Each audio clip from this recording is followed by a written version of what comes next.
Sveiki, mielieji! Čia kanalas Kosmoso žvaigždės. Šiandien vėl turiu naują nuostabią viešnią su labai gilia, labai gražia istorija. Labas, Karolina. Labas, Jurgita. Ačiū, kad galiu būti čia ir pasidalinti savo istoriją. Iš tikrųjų, man gera kalbinti žmonės, kurie savo gyvenimo keliu eidami patiria vienus ar kitus iššūkius ir iš to gauna labai daug vertės. Ir Karolina tikrai žinau, kad šiandien papasakos, ką jinai veikia, kaip jos gyvenime atėjo naujos veiklos ir kaip šiandien gali padėti tėvams, mamoms, gal ir tėčiams, netgi nežinau, pasidalins plačiau. Tai papasako, Karolina, kaip pas tave viskas prasidėjo. Tikrai žinau, kad labai šiai dienai aktuali tema ir tai liečia vaikus. Tai papasakok mums.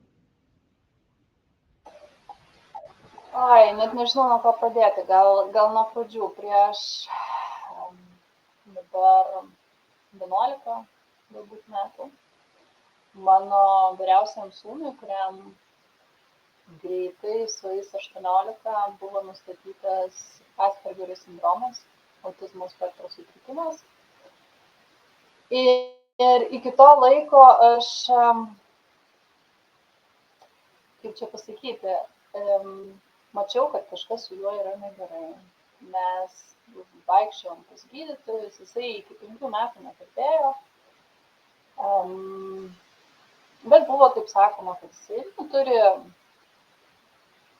sutrikimą, tiesiog vystymosi sutrikimą ir mes taip ir priėmėm.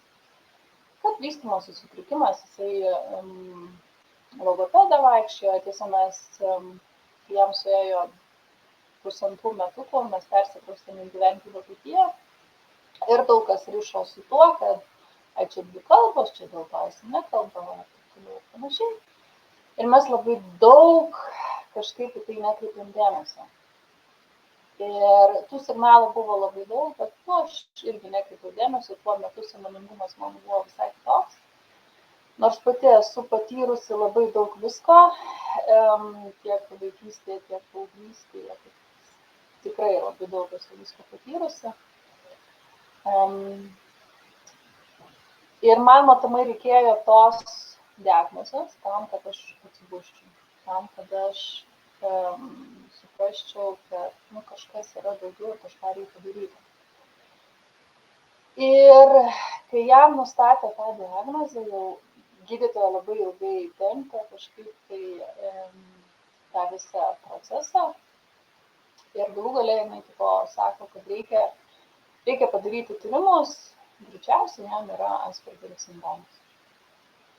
Ir kai jam tą iš tikrųjų nustatė, tada man trenkė per visus saugiklius, kurie tikrai yra turbūt smegenyse, per viską trenkė ir galvoju, kodėl man. Ta prasme, kodėl čia taip pačios gyvenimas nebuvo toks labiau fainas ir dar čia dabar ant viršaus atrodo tik tai bandai kabintis į gyvenimą, tik tai kažkas tai čia jau gerai eina ir čia vėl. Ir tuo metu kažkaip man nežinau kokiu būdu. Dabar aš suprantu, kad viskas gyvenime vyksta su priežastim ir kad viskam yra priežastis ir nėra atsitiktinumų. Aš nežinau, kas man atsiuntė knygą, rusų kalba beje, elektroninė, motiniškos meilės pančiai. Ir toje knygoje psichologas kalbėjo apie tai, kad kiekviena siela pasirenka savo tėvus, kad pasirenka savo patirtį, kad pasirenka tą erdvę, tą dirvą, kurioje jai reikia augti. Tada aš savęs paklausiau ir savo pasakiau, okei, Karolina, jeigu tavo sūnus pasirinko tave ir tu pasirinkai jį, tai kodėl? Kam tai reikalinga? Kokia to viso prasmė ir kodėl tai visas reikalinga tau? Kaip tu gali padėti jam ir padėti savo? Ir va tada prasidėjo įvairios knygos, įvairūs mokymai, įvairūs vaikščiojimai iš vienų kursų į kitus kursus, bet aš ėjau ne dėl jo, aš ėjau dėl savęs. Aš kažkurioje vietoje supratau, kad mano atsakomybė yra, kad ir toj knygoje ten buvo parašyta, kad yra tėvų ir mamos atsakomybė, kad iki tam tikro amžiaus vaikai yra mamos energetiniame lauke ir jie viską jaučia. Tai vaiko nekalbėjimas yra mano nekalbėjimas, aš pradėjau visą tai analizuoti, ne, jisai nekalba, tai nekalbu aš, jisai nemoka išreikšti emocijų, tai nemoku aš išreikšti emocijų, jisai nelaiko žvilgsnio, tai aš nelaikau žvilgsnio, jeigu jam pasakai, kad rytoj darysime tą ir tą, tai reiškia, rytoj darysime tą ir tą, nepasakai konkretaus laiko, tai reiškia, aš esu kažkur nekonkreti. Tai visus tuos dalykus pradėjau analizuoti, kur yra nuoskaudos kažkokios. Ir taip po truputėlį, dirbdama su savimi, eidama per visokiausius mokymus, kur pradėjau su juo kitaip elgtis, pradėjau vardinti jo emocijas, pradėjau su juo kalbėti kitaip, taip pradėjo keistis, darytis kažkokie pokyčiai mūsų.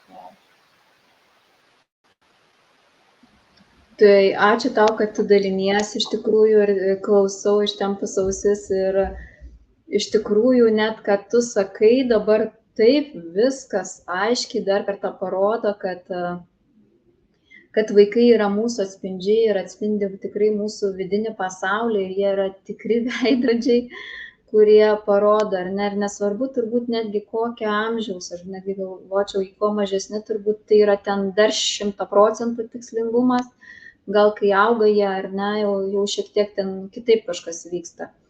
Ir noriu paklausti, tai o kaip šita kelionė tave atvedė iki tavo mylimų veiklų, tai ką tu šiandien darai ir tai, kad tu užsiemi, kuo užsiemi, vat papasakok, nes tikrai darai, irgi žinau, ne vieną veiklą ir tikrai gali padėti žmonėms.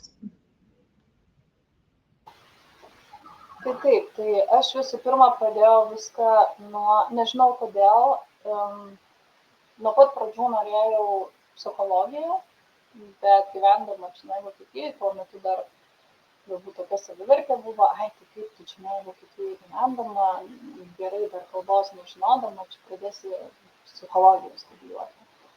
Ir aš save tuo metu biškį nusivertinau.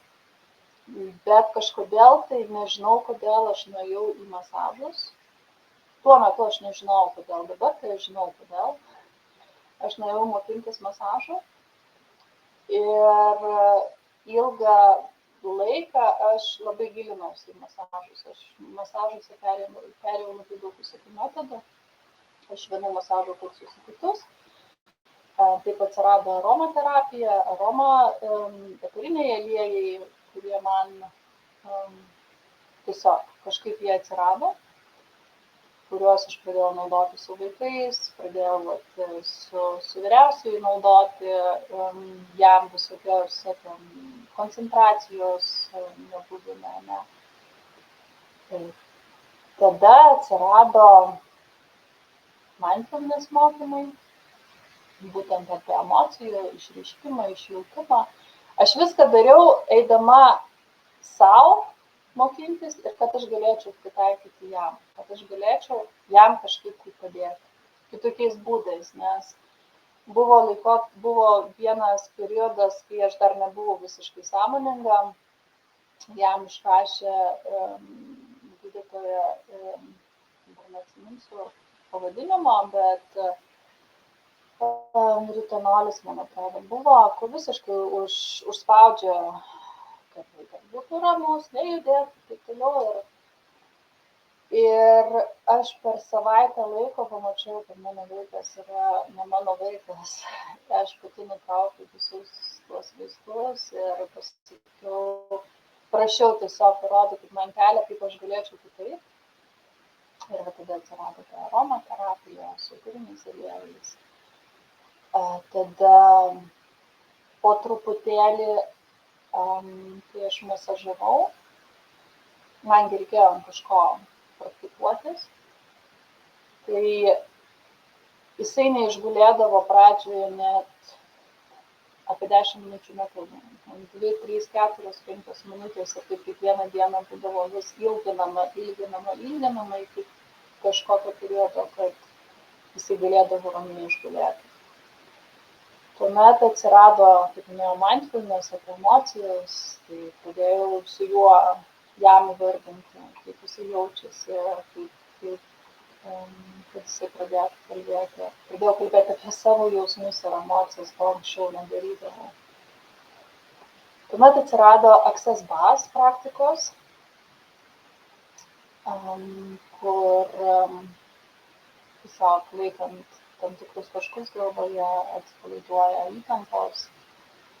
Čia irgi bandžiau ant jo, tai čia būdavo maksimum 15 minučių, ką jisai išgulėdavo pradžioje. Dabar jisai išgulė. Gali ir 2 valandas išgulėti,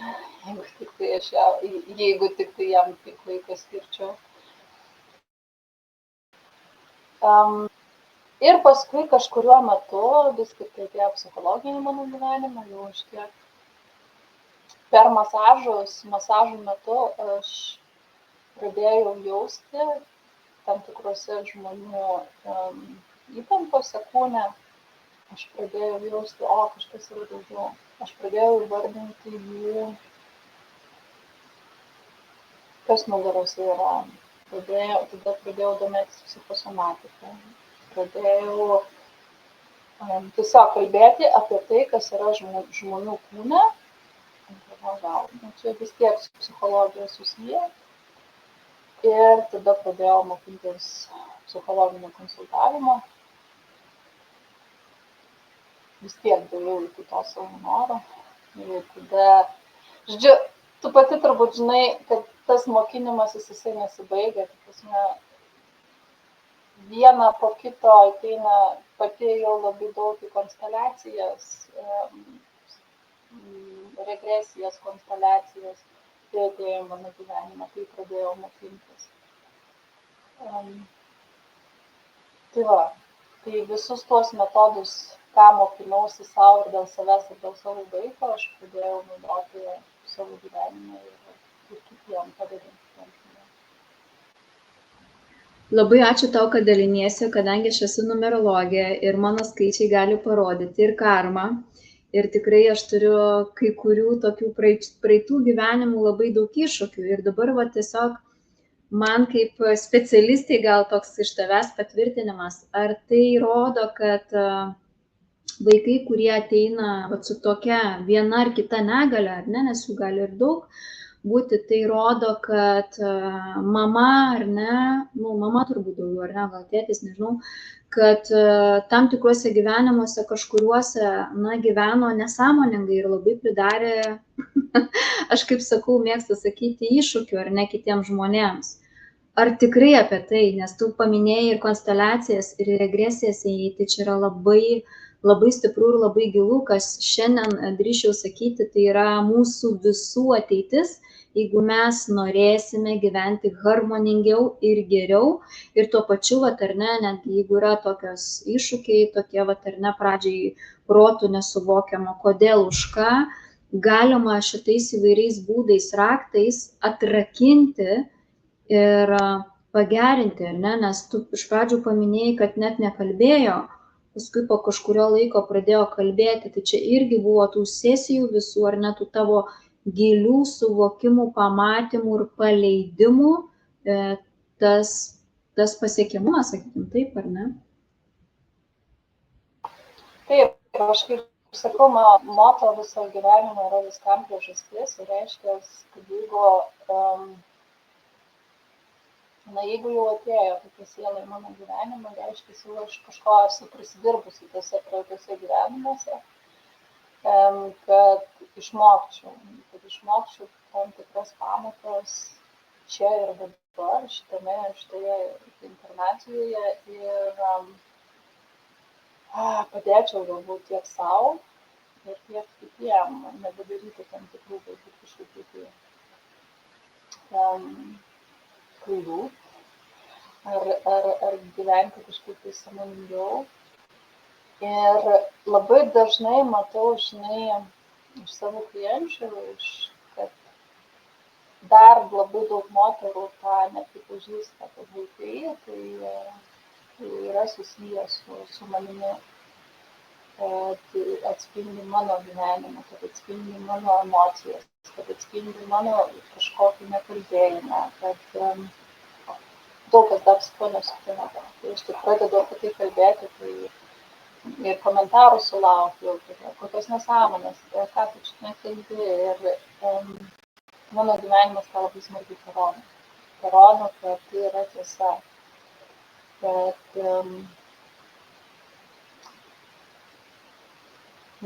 Kad jie mūsų atspindi, kad jie atėjo iš tikrųjų, nesvarbu, aš vaikas su diagnoze ar be diagnozės, jie atėjo būti mūsų mokytojais. Jeigu mes į tai taip žiūrime, kad jie yra mūsų mokytojai ir mes per juos atsiveriam mokintis, tai mes galim labai daug ką pasiekti. Labai dažnai pastebiu, kad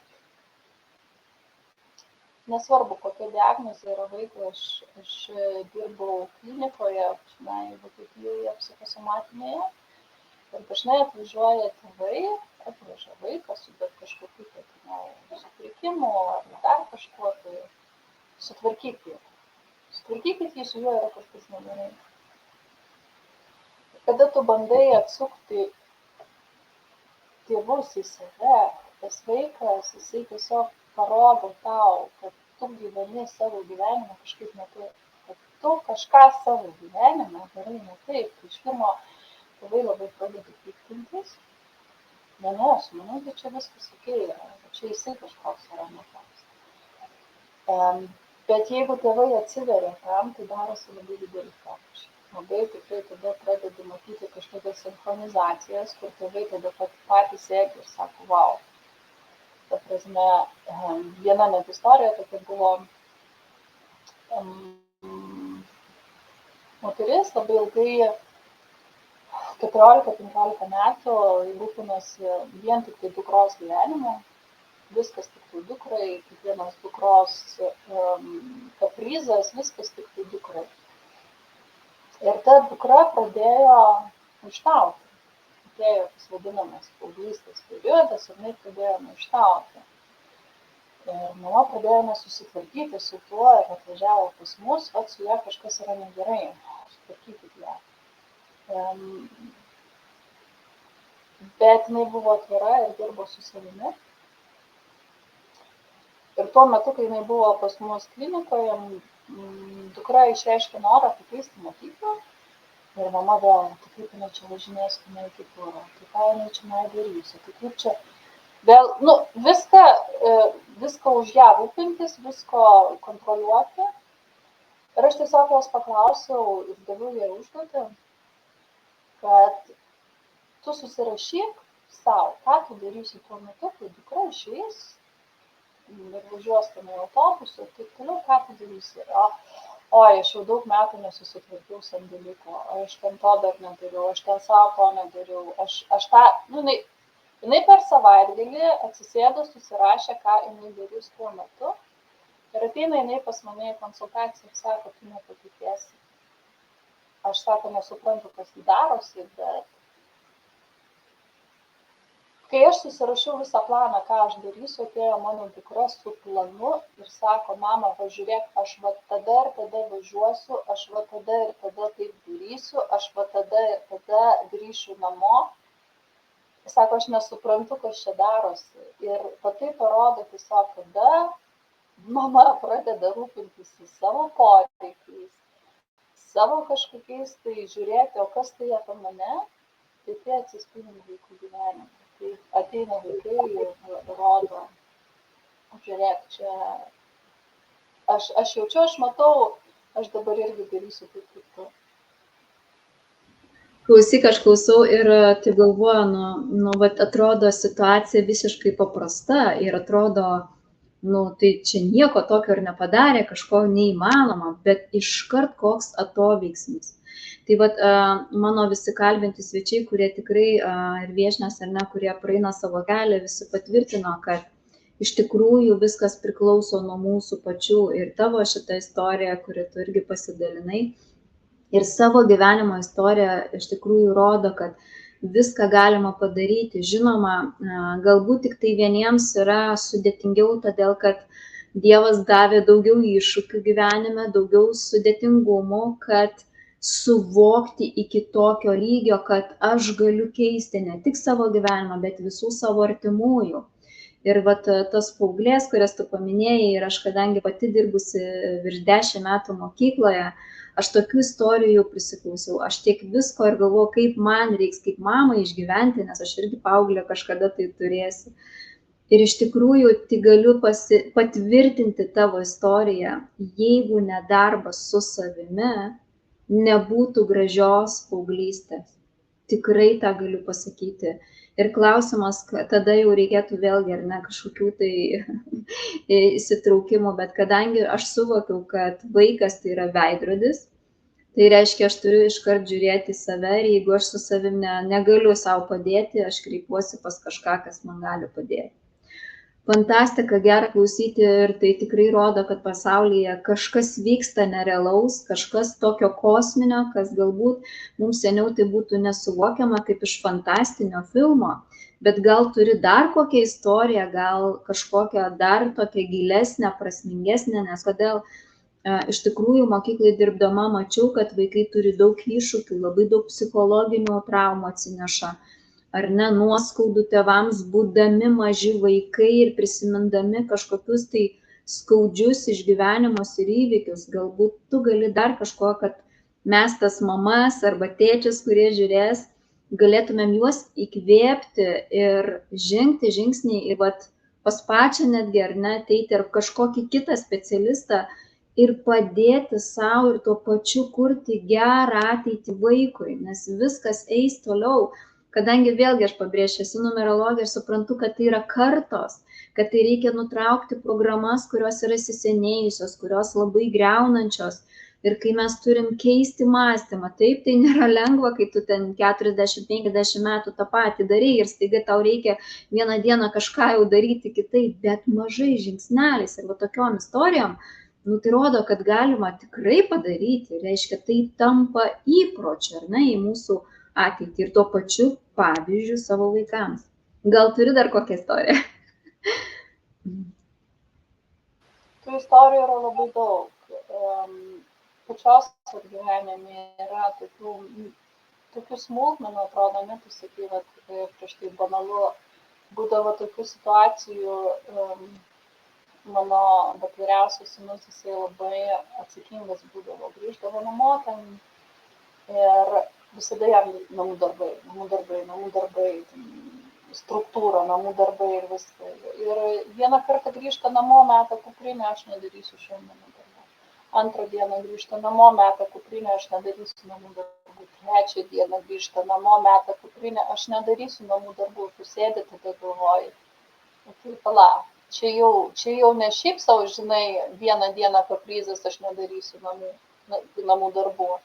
Ketvirtą dieną išeina į mokyklą, aš atsisėdu ir galvoju, kur aš nepadariau namų darbų. Kokių namų darbų aš nepadariau.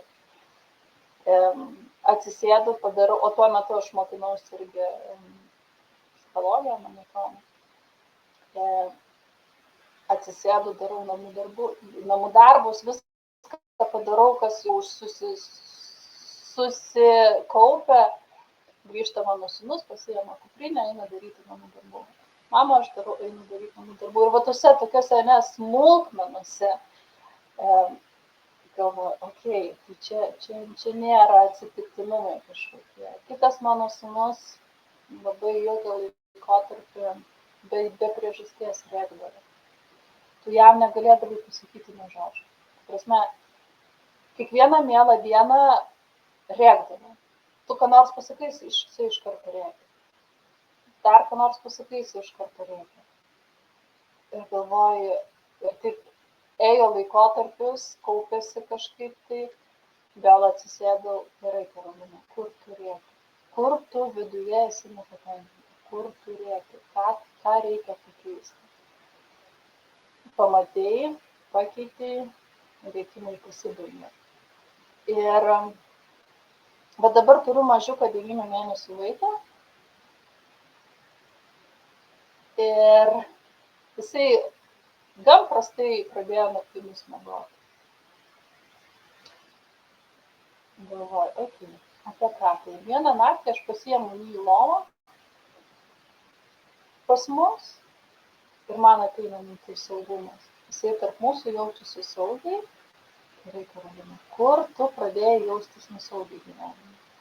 Apie ką tai su tavimi? Kur yra nesaugumas? Kokia sritimi, kurioje srityje tu jautiesi nesaugiai? Sėdi ir toliau dirbi su savimi, kad pakeisti tai. Ir iš tikro, jeigu visi taip žmonės galvotų ir matytų ir nuskaitytų situacijas, tai nereikėtų jokių turbūt psichologų, nes kiekvienas galėtų savo padėti arba bent jau tik tai pasukti, va tai, ką aš ir darau, tiesiog užvedu ant kažkokių gairių, parodydama, kur galima būtų pažiūrėti, ką reikėtų pakeisti, kad ta situacija pasikeistų.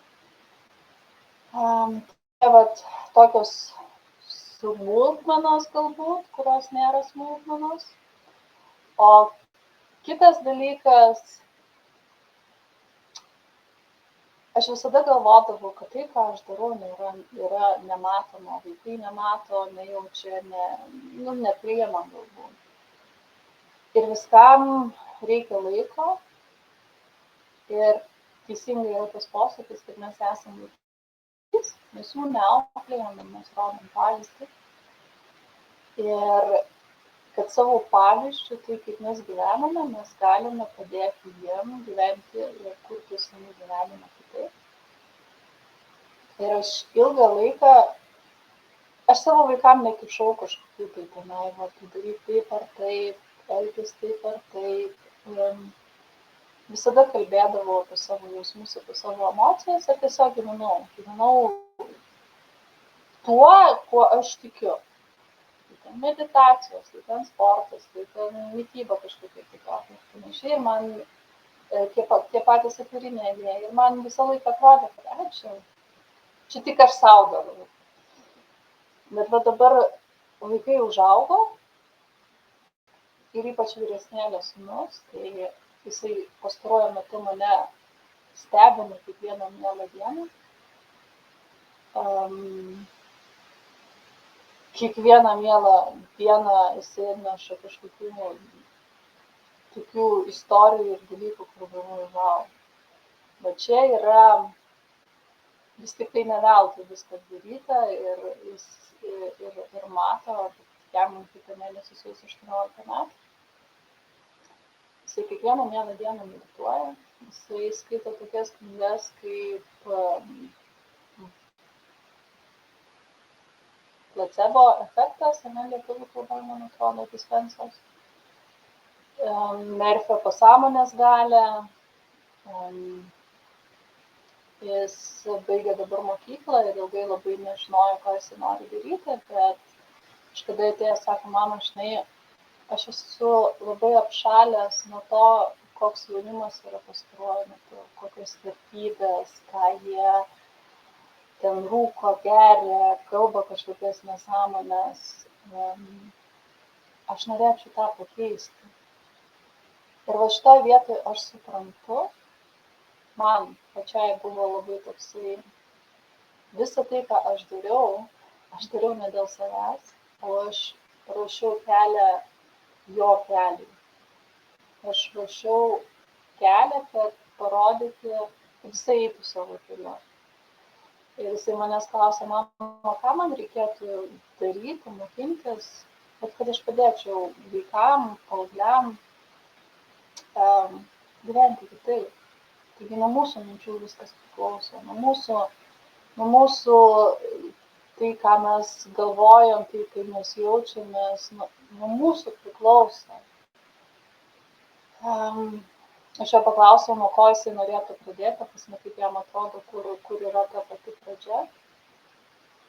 Ir jisai pasirinko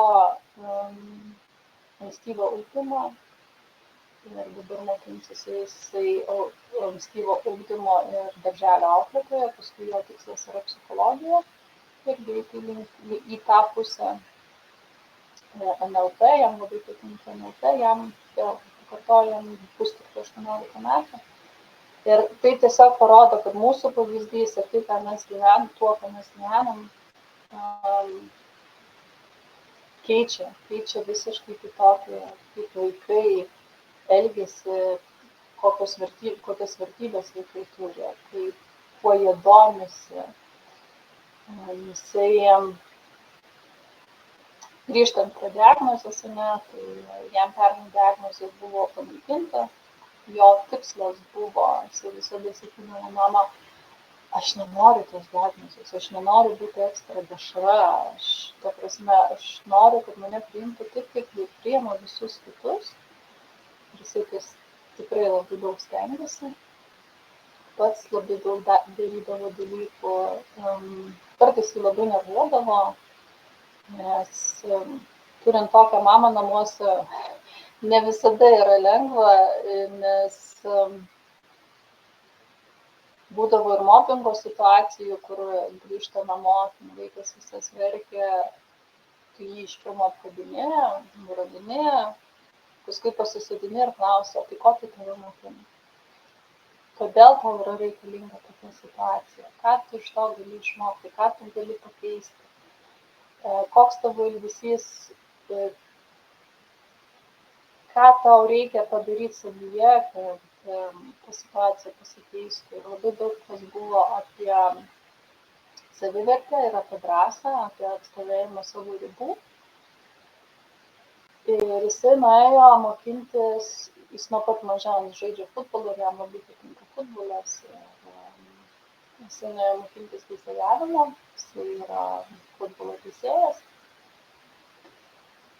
Ir čia jam jisai ten išmoko tos savivertės, ribų nustatymo. Ir tas berniukas, kuris su juo elgėsi negražiai, dabar jos negeriausi draugai. Pokalbių metu visada irgi atsukdavau į tai, kad kodėl tas vaikas taip elgėsi, kaip tau atrodo, kodėl tas berniukas taip su tavimi elgėsi, ko jam tam berniukui galbūt irgi trūksta. Tai grįžtant prie to, kad taip kaip mes gyvename, tai ką mes kalbame, vaikai to viską mato, jaučia, supranta ir tai gali būti jų kelias, tai gali būti jų kažkokia pakraipa į kažką tai kitą. Tikrai taip, aš tau pritariu ir pasikartosiu, kad visą tai, ką tu pasakoji, tai čia kaip man, mamai irgi patvirtinimas, tą patį ir aš praeinu. Ta pačia mes irgi turim istorijų ir iššūkių, ar ne?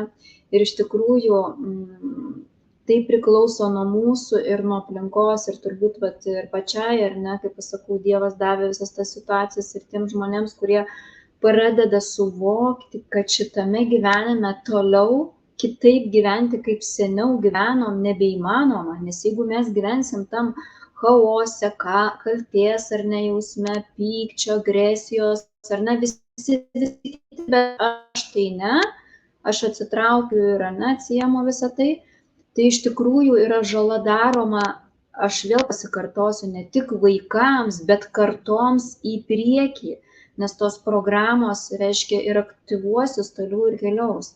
Ir kalbinant ar ne ir tave, suprantu, kad Dievas duoda mums dabar ir įrankius, ir specialistus, tokius žmonės, ar ne, kaip pačią, kuri praėjusi savo kelią, aiškiai, suprantamai, tik savo pavyzdžių, neperskaitytų knygų, ar ne, ten pavyzdžių, bet išgyventą savo istoriją galima padėti, ar ne, kitiems žmonėms.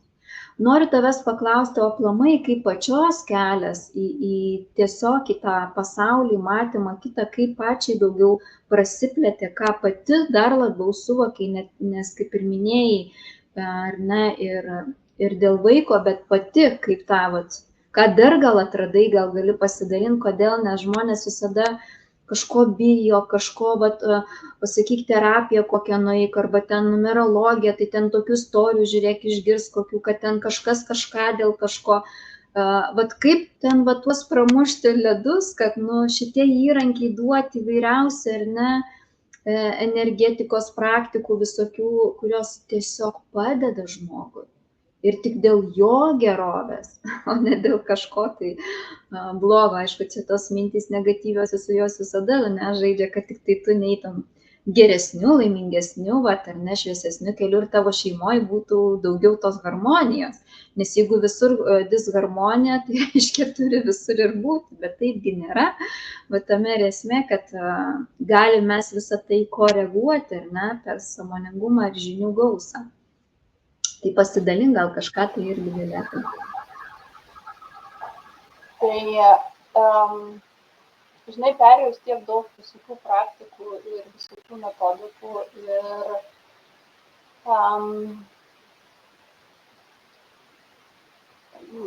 nemažai klientų turėjus ir suprantu vieną tokį dalyką, kad labai daug žmonių, tame tarpe ir aš tokia buvau, eidavo į visokias ten terapijas, metodikas ir taip toliau, būtent su to tikslu, man dabar padėk, išgydyk, pakeis, bet pats žmogus neprisėma atsakomybės. Tai dabar aš į visas tas praktikas ir į tas metodikas žiūriu kaip į gaires. Kaip vienas iš būdų parodyti tau kažkokį kelią, parodyti tau kažkokį variantus, gali būti taip, bet tu esi atsakingas, kokiu keliu tu eisi ir ką tu darysi, ir kaip tu keisi. Ir taip nėra visada lengva, taip nėra visada faina, kartais reikia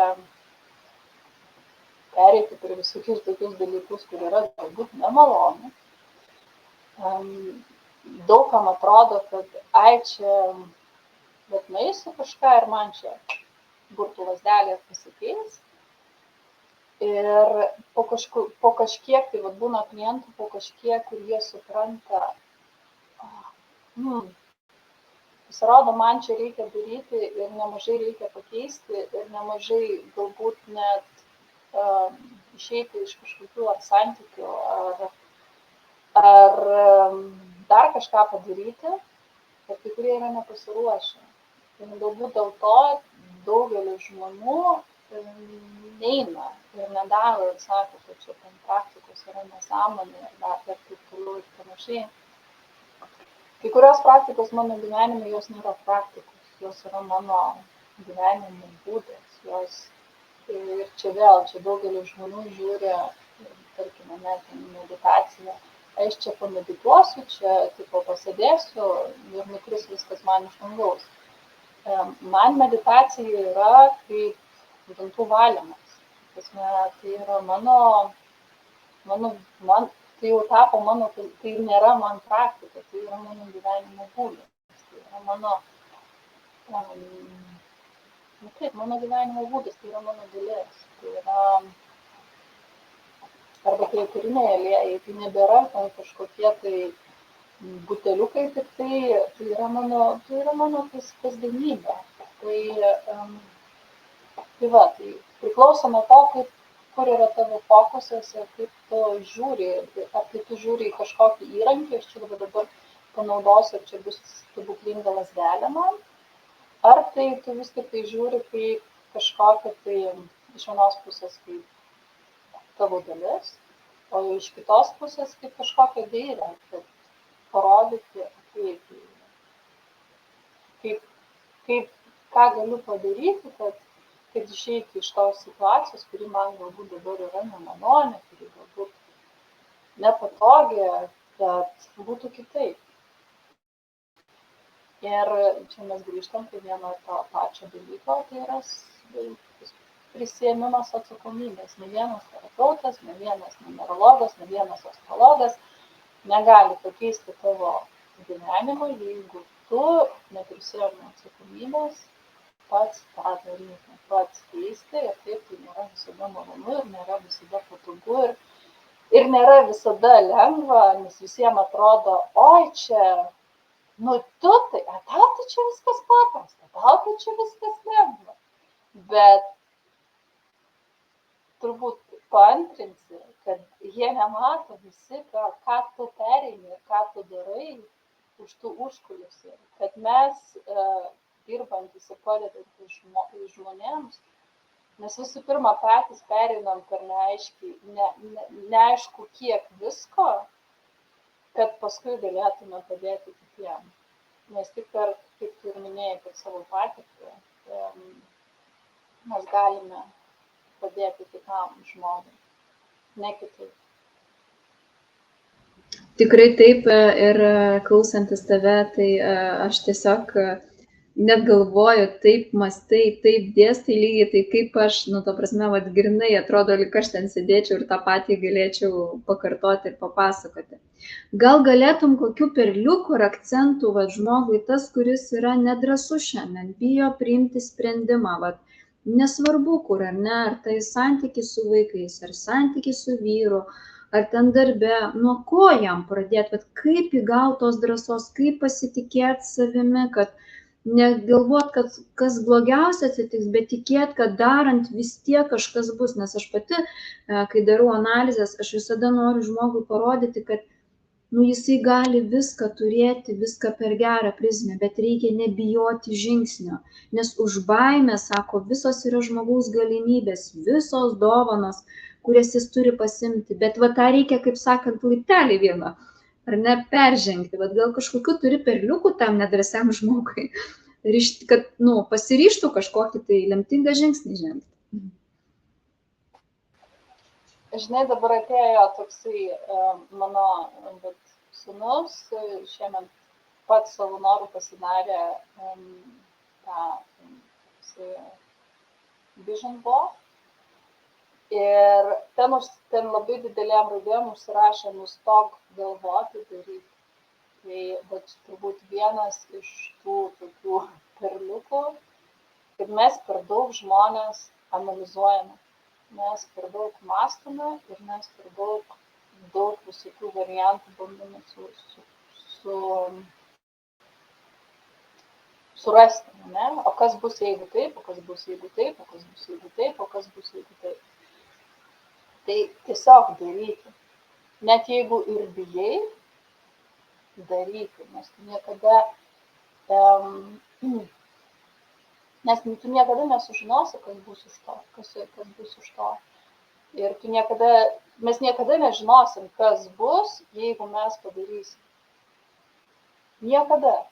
Mūsų protas bando mums sudėlioti milijoną scenarijų, bet iš tikrųjų, kai bus, ne vienas nežino. Net ta pati numerologija turbūt negali 100% pasakyti, kaip bus, jeigu tu padarysi vieną kitokį žingsnį.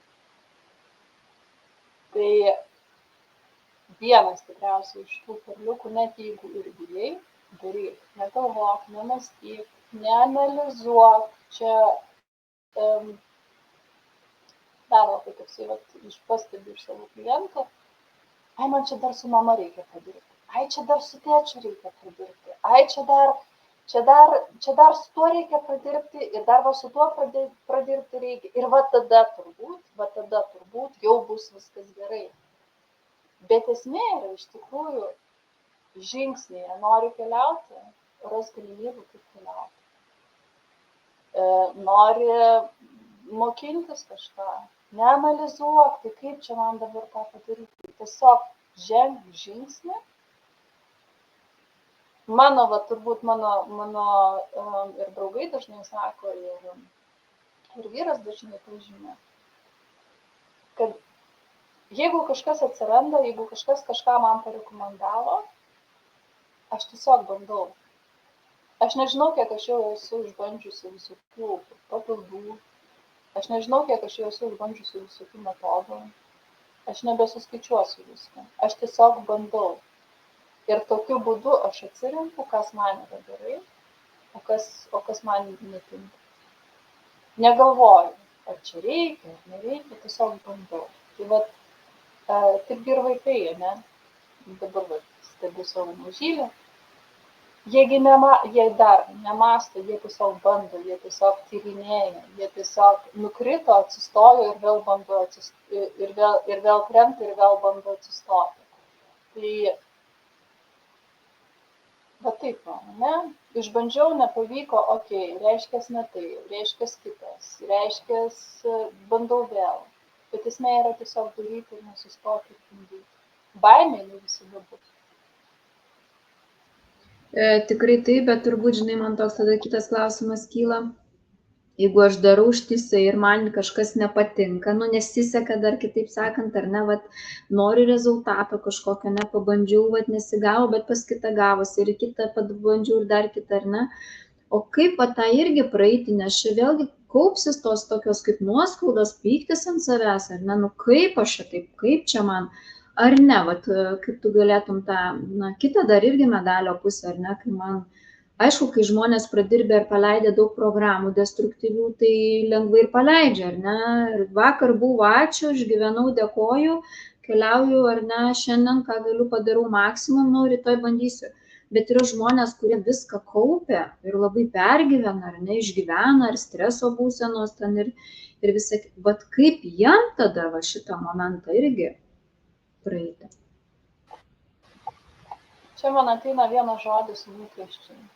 Ir aš tame irgi dar kartais pabūnu, kada mes susikūrėm lūkesčius. Kad va dabar aš ten pasimokinsiu tą, padarysiu tą ir va tada jau išsispręs. Ir aš uždedu lūkestį. Aš nesimėgauju pačiu procesu galbūt, o aš turiu lūkestį, kad vienas ar kitas kažkoks dalykas man dabar išspręs. Ir aš orientuojuosi į rezultatą, bet nepereinu, kaip čia pasakyti, nesiorientuoju į tą patį procesą. Nesiorientuoju į tą patį procesą, kurio aš dabar einu. Ir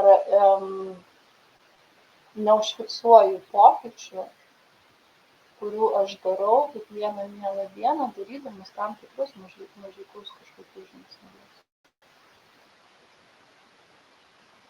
Man taip pat jaučiasi, kad labai daug žmonių sudėlio lūkesčių, dėl ko jie daug ką daro, nes turi kažkokių lūkesčių.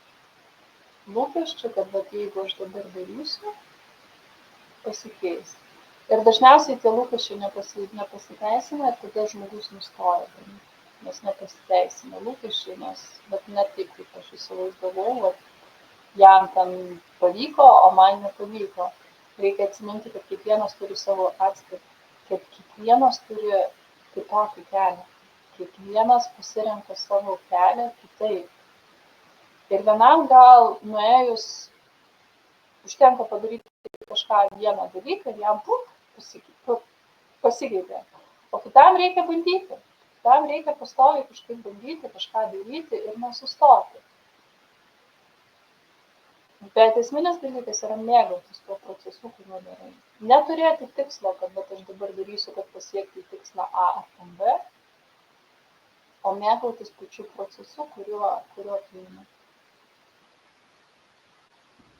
Tikrai taip ir tau pritariu ir iš tikrųjų, kai tie lūkesčiai nukrenta ar ne, ir kai tu darai suvokdamas tuo momentu ten ir dabar, ar ne, kažką tai, ar ne, kurdamas, darydamas, žengdamas, ir sako, ir nukrenti ir atsistoji ir vėl eini, paskui supranti, kad po kažkurio laiko ir atsiradai tame taške B, ar ne, nors tuo metu gal atrodo ir neįmanoma, net protas gali sakyti, ir tau neįmanoma, ar tau nepavyks, ir ką tu čia sugalvoji, ir stop, daryk vėl ką nors.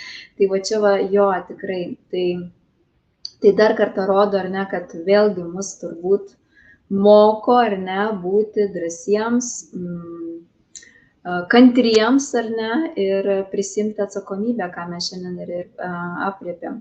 Artėjant link pabaigos, tikrai noriu tavęs paklausti, kiekvienas mūsų svečias arba viešnia turi ir dovanų. Kągi šiandien esi tu, Karolina, paruošusi? Žinai, prieš mūsų pokalbį, tu manęs to paties klausai ir aš paminėjau vieną iš dovanų, bet einant pokalbį jisai man pasikeitė. Ta dovana, tai vienam iš klausančių, kuris klausys, kuris pakomentuos, tiesiog padovanosiu 30 minučių pokalbį su manimi įvardinant tiesą, nes mes dažnai labai savo meluojam ir dažnai bandom kaip čia pasakyti, mes dažnai bandome savo kažkaip pameluoti ir yra viena tokia metodika, aš pagal pajautimą jau vedu tiesiog žmogų į tiesos pripažinimą, įvardinti tiesą, kas tuo metu galbūt žmogui yra nepatogu. Ir žmogus kartojant tam tikrus dalykus, kuriuos aš įvardinu, jisai pamato, kur jisai savo pats planuoja. Tai mano dovana būtų tokia. Super, labai gera. Aš manau, čia labai išsigrynins, ar ne, kas tiesa, o kas melas ir ar aš tikrai to noriu, ar aš to tikrai nenoriu.